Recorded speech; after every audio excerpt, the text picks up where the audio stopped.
पाकिस्तान की न्यूजीलैंड के हाथों शिकस्त के बाद चारों तरफ से बाबर आजम पर होने वाली तनकीद की मजम्मत करते हुए मारूफ तज्जिया निगार डॉक्टर प्रोफेसर शकील भट्टी ने कहा, सिर्फ बाबर आजम को मरूद इल्ज़ाम ठहराना सरासर ज़्यादती है। जिसको देखें बाबर आजम की सुस्त बैटिंग पर तनकीद कर रहा है। कोई सऊद, तैयब और रिजवान की घटिया परफॉर्मेंस पर बात क्यों नहीं करता।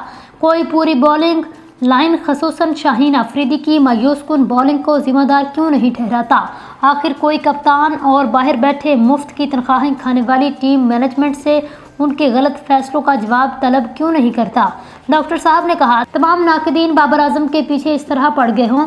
सवाल ये पैदा होता है, आपकी बॉलिंग इतनी थर्ड क्लास क्यों है। अगली टीम 320 रन बना लिए, आपकी बैटिंग लाइन इतनी गैर मियारी क्यों है, हर बार फ्लॉप हो जाती है। फ़खर अनफिट थे तो रिजवान को खुद ओपनिंग करनी चाहिए थी, उसने मुसलसल फ्लॉप प्लेयर सऊद को क्यों भेजा। खुद रिजवान की अपनी कारकर्दगी सिफर क्यों है। जिसको देखो उसे निशाना बनाने के लिए सिर्फ बाबर ही मिलता है। उसकी हद से ज़्यादा डॉट बॉल्स खेलना और इंतहाई सुस्त बैटिंग बेशक गलत था, लेकिन ये मत भूलें वो वाहिद ऐसा प्लेयर है जिसकी सलाहियतों को दुनिया तस्लीम करती है।